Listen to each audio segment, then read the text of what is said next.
요한계시록 18장 20절에서 24절입니다.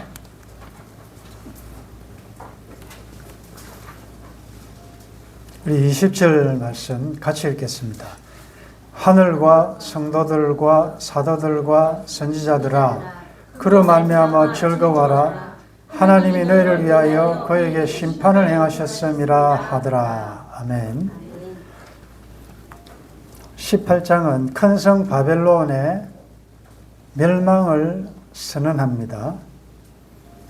그리고 큰 성 바벨론이 무너질 때 그와 관련이 있었던 연관이 있었던 사람들의 애통, 애가, 슬픈 노래가 계속 이어졌습니다. 첫 번째 대상이 18장 9절에 보면 땅의 왕들이 그가 불타는 연기를 보고 위하여 울고 가슴을 쳤다. 땅의 왕들. 그 다음에 11절에 보면 땅의 상인들이 그를 위하여 울고 애통했다.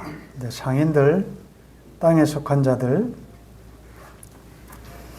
그 다음에 17절에 보면 모든 선장과 각처를 다니는 승객들과 선원들과 바다에서 일하는 자들이 멀리 서서, 특별히 이 마지막 부류의 사람은 앞에서 애통하는 자들과 차이점이 있다면 19절에 티끌을 자기 머리에 뿌리고 울며 애통했다.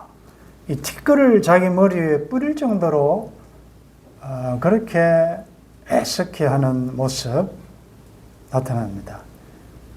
즉 땅에 속하여 또 바벨론을 통하여 치부한 그들은 이 바벨론이 무너질 때 애통하고 가슴을 치며 통곡하는 모습.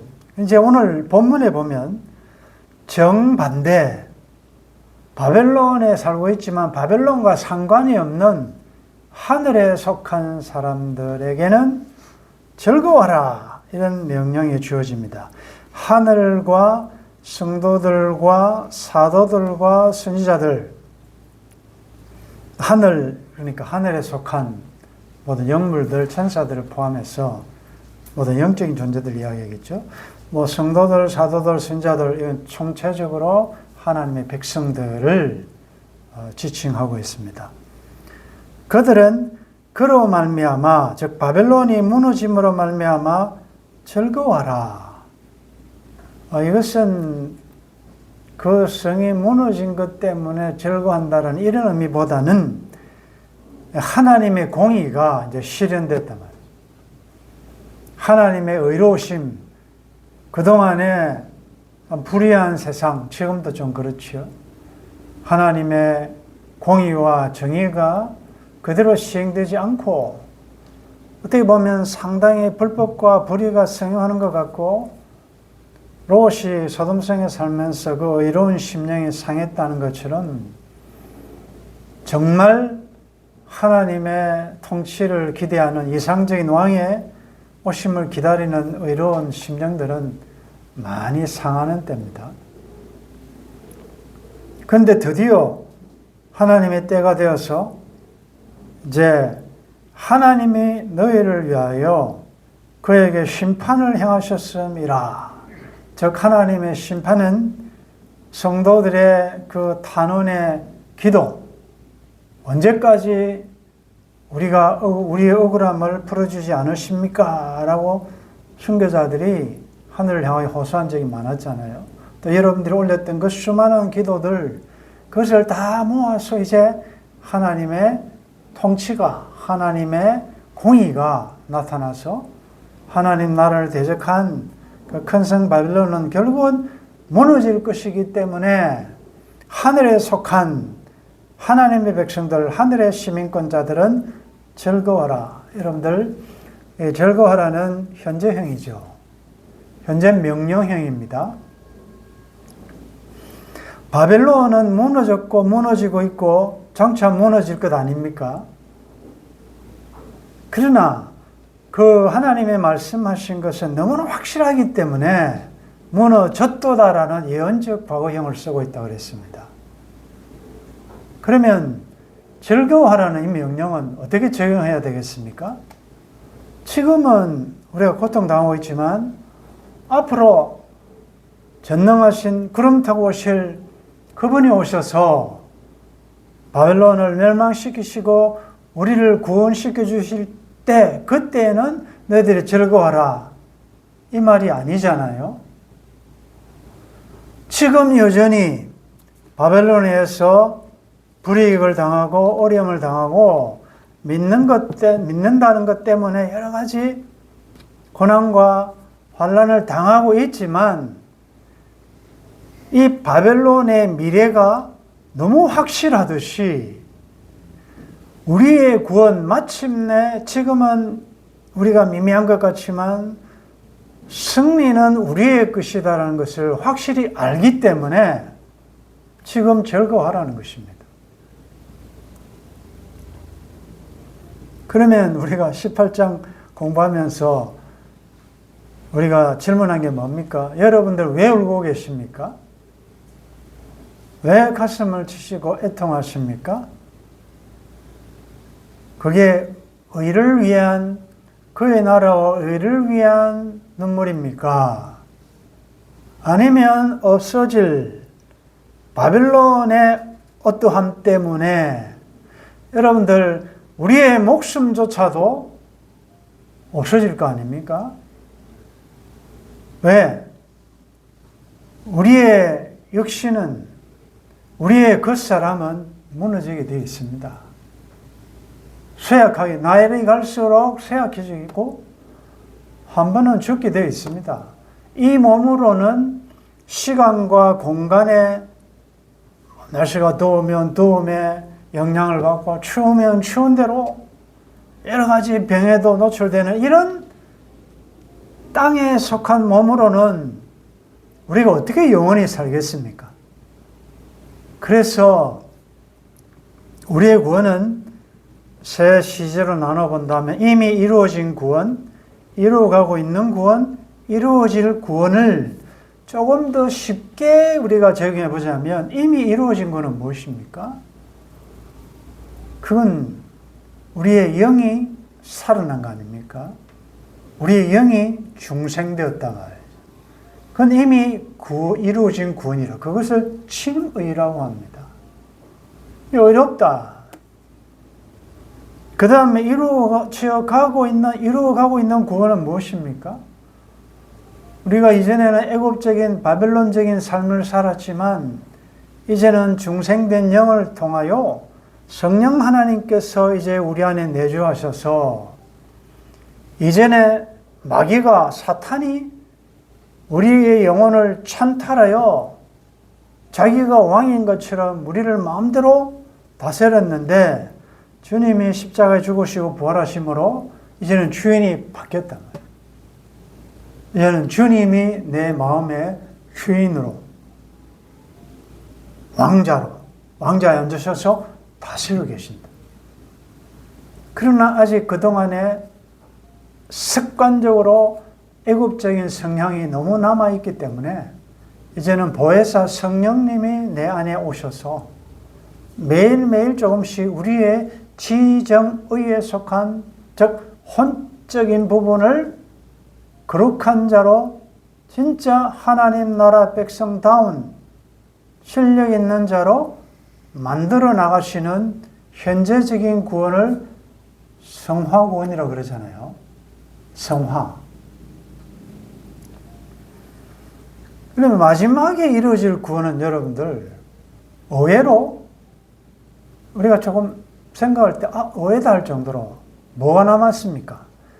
우리가 인간을 이제 이분설로 이야기하다면 영과 육으로 나눌 수 있고 이해하기 쉽게 나눠보자면 우리 사람은 세 요소로 구성되어 있잖아요. 영과 혼과 육신, 몸. 우리가 짐승하고 다른 점이 뭡니까? 우리는 하나님께서 흙으로 사람을 만들고, 우리 다 흙 아닙니까?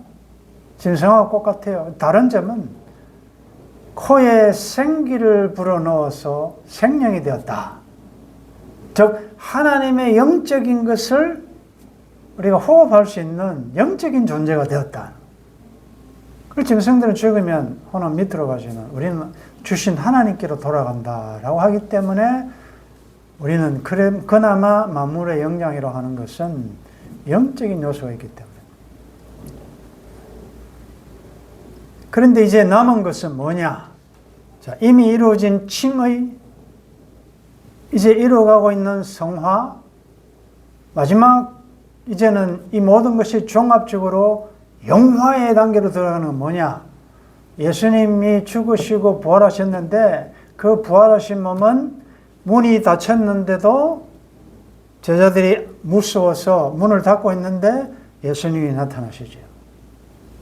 이제는 공간을 마음대로 이동할 수 있는 그런 부활의 몸, 신령한 몸으로 변하는 것, 이제 그게 영화의 단계다. 그러므로 이루어질 구원은 우리의 몸의 구원이다.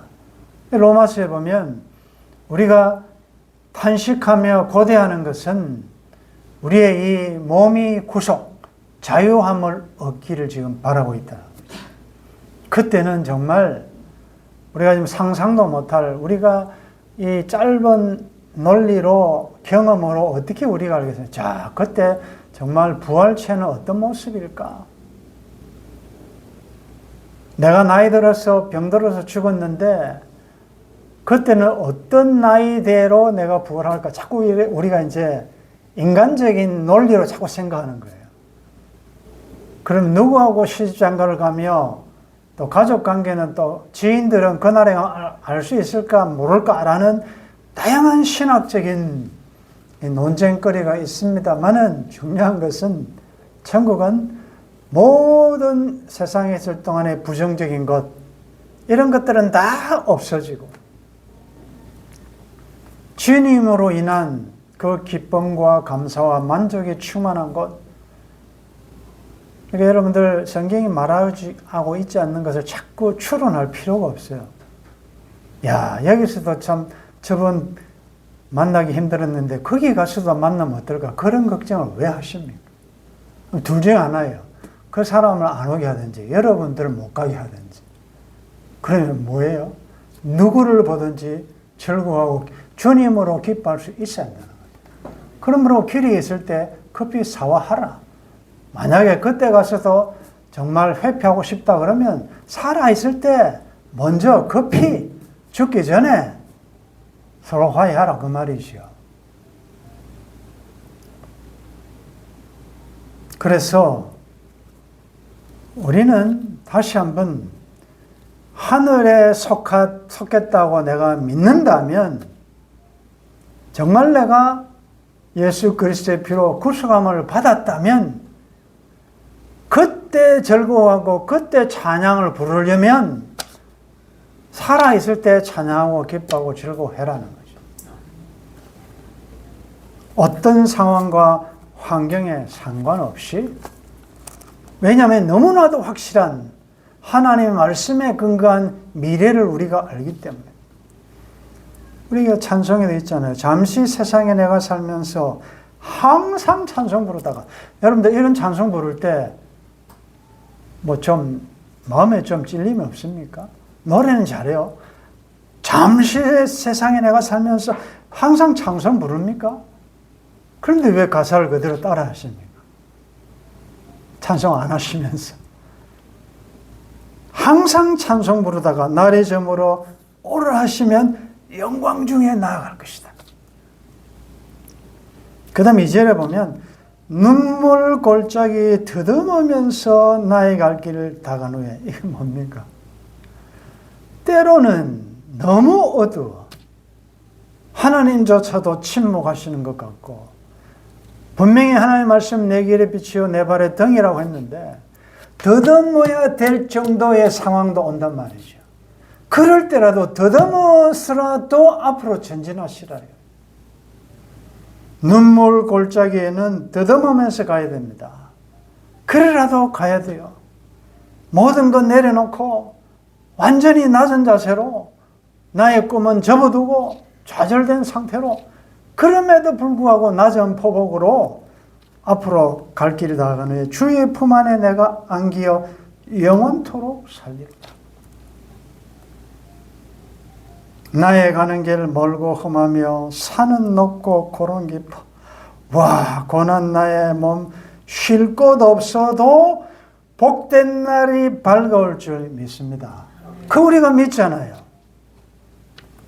한숨 가시고 죽음 없는 날 사모하며 기다리니 가실 때 다시 오마신 주님. 오, 주님 언제나 다시 오십니까?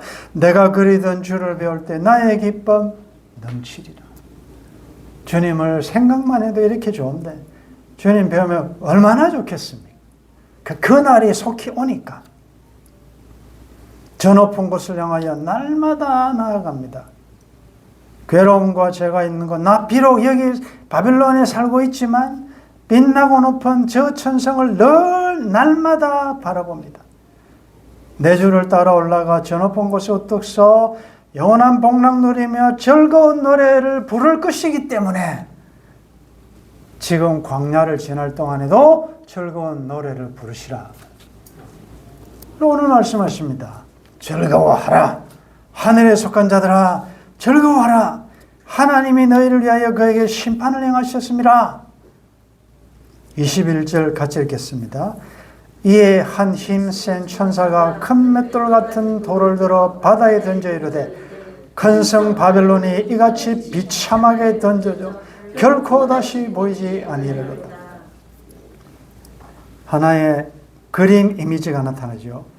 큰 성 바벨론의 멸망을 어떻게 설명하고 있냐면 큰 맷돌 같은 돌을 들어 바다에 던진 거죠. 여러분들 엄청난 큰 바위가 바다에 떨어지면 그것이 다시 떠오르겠습니까? 아니지 않습니까? 마찬가지로 큰 성 바벨론은 다시 회복되지 못하고 철저하게 파멸될 것이다. 22절에서 23절 같이 읽겠습니다.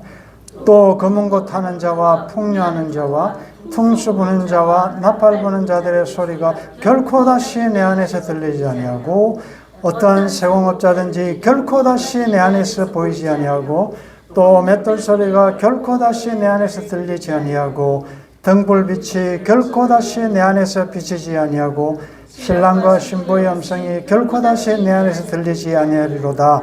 너의 상인들은 땅의 완족들이라 내 북술로 말미암아 만국이 미혹되었도다. 자, 24절 같이 읽습니다. 선지자들과 성도들과 및 땅에서 죽임을 당한 모든 자의 피가 그 성중에서 발견되었느니라 하더라. 아멘.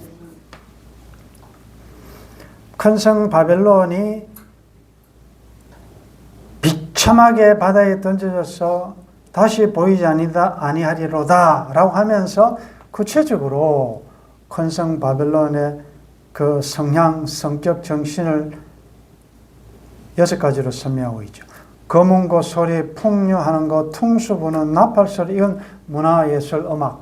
아마 당시에 이제 이 부자들이 풍악을 올려라 이러듯이 연애하고 연주하고 이런 것들 악기를 동원해서 잔치하는 그런 이미지가 있지 않습니까?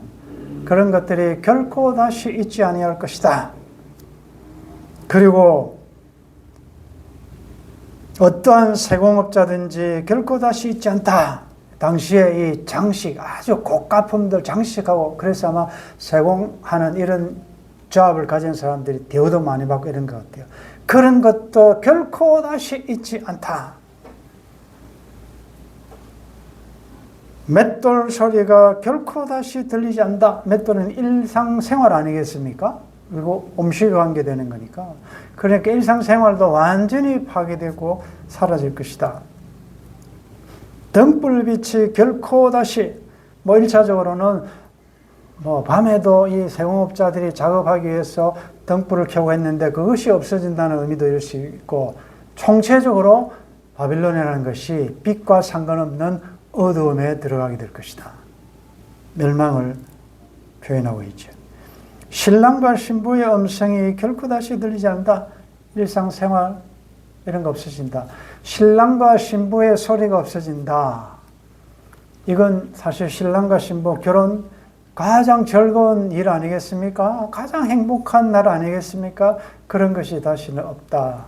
그래서 우리가 고린도전서 7장 강의할 때 남편 있는 자들은 아내가 없는 자처럼 하고, 또 아내 있는 자들은 남편이 없는 자처럼 해라. 왜? 세상 형적은 지나간다. 우리가 뭘 배웠습니까? 이 사랑과 배려와 용서의 대상이지만 의지의 대상은 아니다. 그렇게 사랑했던 사람과 이별할 날도 오고 사별할 날도 오고, 내가 당신만 믿었는데 라고 말 못하는 것이, 인생은 의지의 대상이 아니잖아요.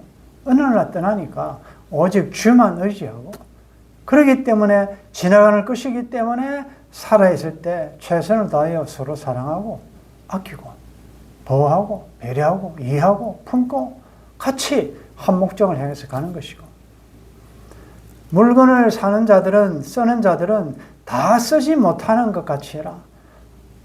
여러분들 열심히 벌어놓은 거 다 못 써요. 요즘 이번 주간에 우리가 계속 도로가를 생각하면서 자꾸 나누는, 베푸는 손, 남을 잘되게 하고, 하나님 주신 은사 작지만 나만 생각하고 나에게만 모든 것이 집중되어 있는 것이 아니라, 좀 나보다도 못한 비교를 항상 그렇게 하셔야 돼요. 저는 그 TV 프로그램 중에 가끔씩 보는 게 뭔가 하면, 길 위의 사람들, 거기 보면 주로 제3지대 정말 가난하게 사는 사람들, 거기 보면 뭐 히말라야 등산객들을 위해서 그 모든 무거운 짐을 이렇게 이마에다가 끈을 대고 아니면 어깨에다 씌고 혼자 올라가기도 힘든데, 그 먼 길을 일당 얼마 벌기 위해서 오르락내리락 하는 사람들, 짐꾼들. 그리고 차는 한 100만 마일 이상 달린 것처럼 그렇게 보이는, 그렇게 낡고 고물차를 가지고 그 척박한 길을, 도로를 달리는, 그런 거 보면요. 그런 데서 이제 도전을 받는 것이야. 저런 사람도 사는데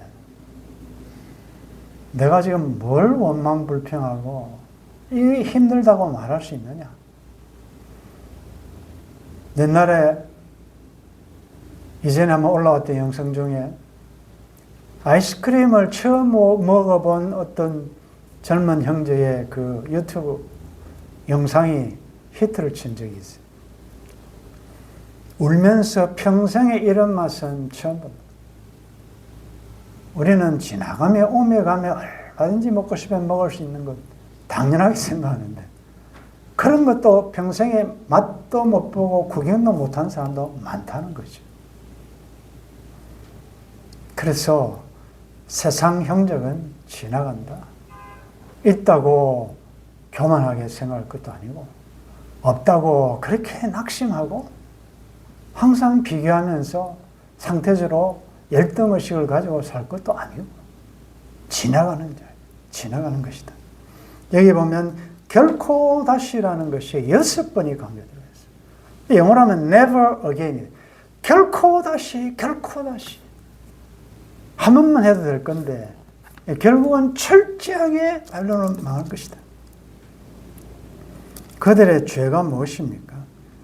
23절 하반절에 너의 상인들은 땅의 왕족들이라. 땅의 왕족들이라. 세력 있는 자들, 권세 있는 자들, 땅에 속해서, 바빌론에 속해서, 그러니까 치부하니까 나는 여왕으로 앉은 자다, 결단코 애통당하지 않을 것이다, 교만하고 사치하고 자기가 하나님께 대하여 하나님께 돌려야 될 영광도 돌리지 않고 이런 죄를 범할 뿐만 아니라, 문제는 내 복술로 말미암아 만국이 미혹되었도다.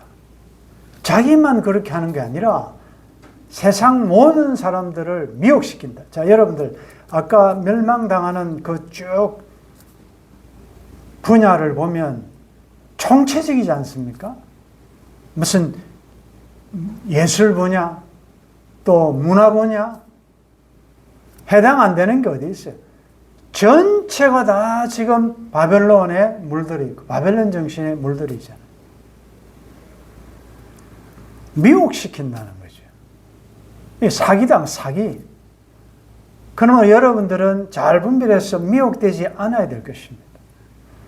미혹시킬 뿐만 아니라, 즉, 자기 편 만든단 말이죠.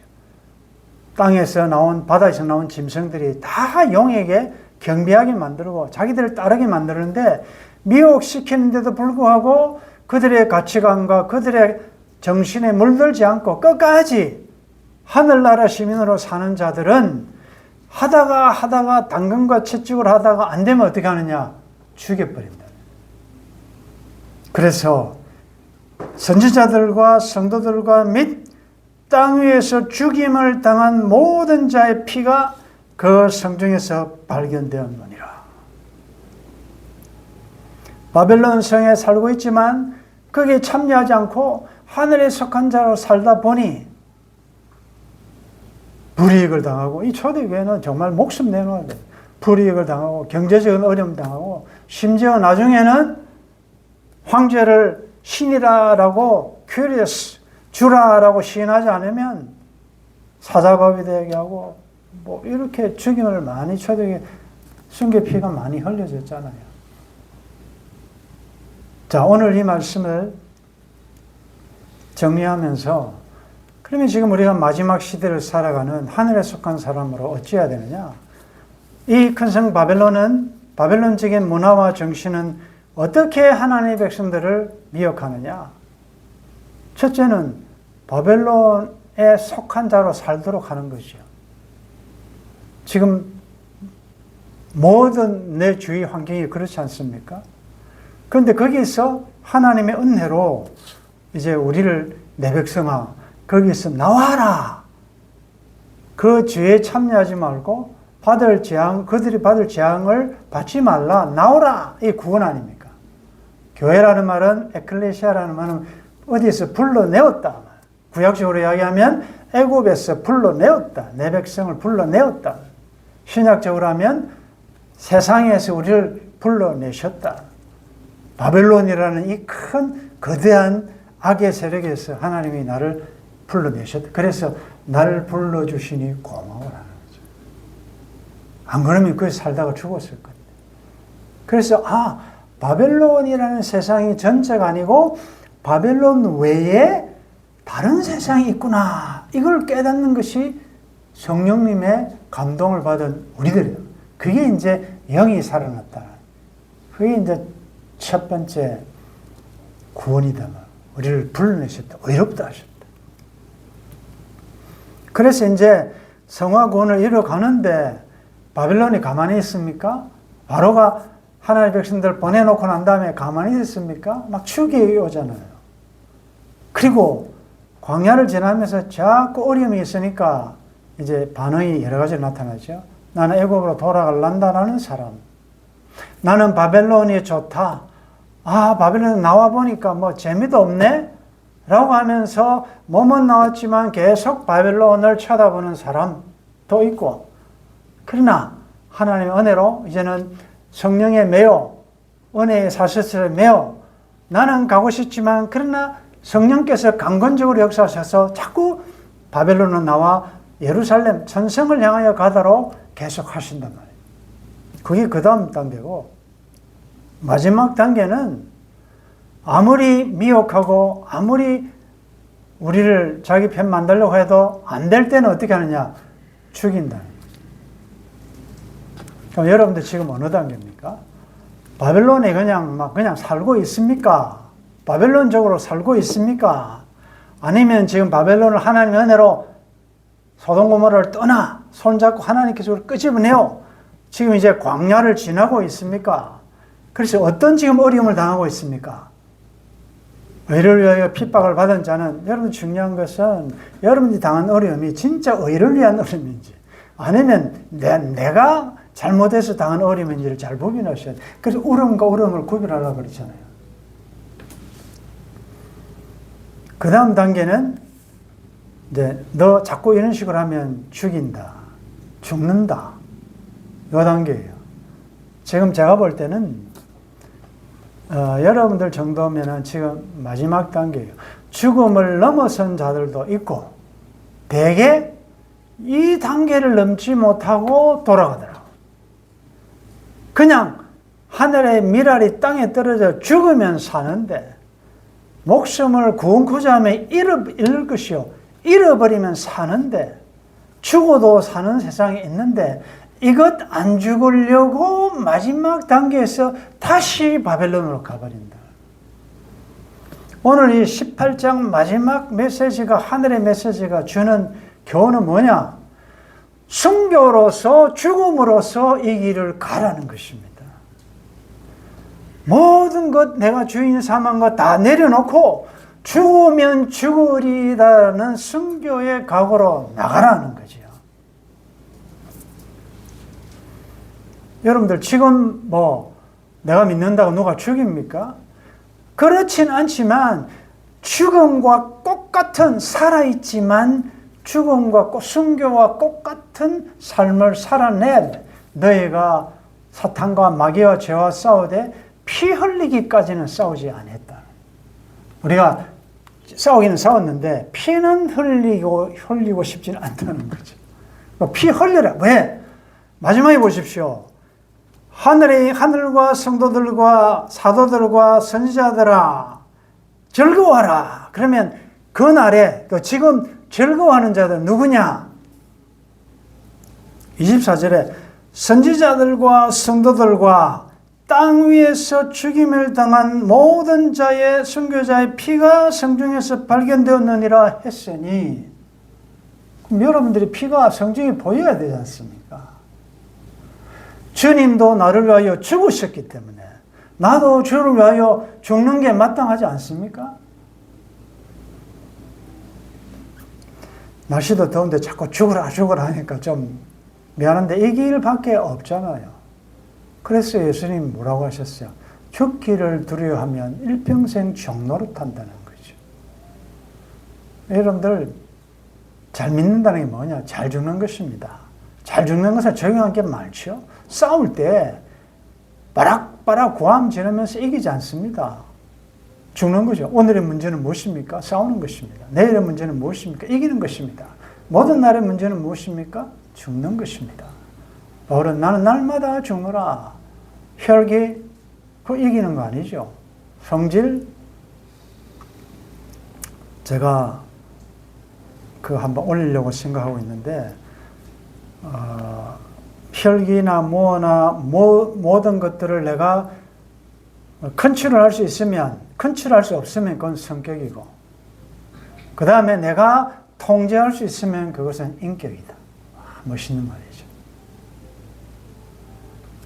분냄과 성냄과 모든 것을 성령의 통제를 받아서 내가 잘 컨트롤할 수 있으면 그것은 인격이고, 그게 안 되면 그것은 성격이다. 성격. 한번 잘 새겨봐야 될 만한. 우리 복음성 가운데 죽으면 죽으리다라는 가사를 소개하고 마치겠습니다. 주를 위해 살아가는 것 쉽지만은 않아요. 나의 욕심, 부, 명예 내려놓아야 하죠. 하지만 걱정하지 마요. 나를 드리는 순간 아버지의 크신 손이 강하게 붙드시죠.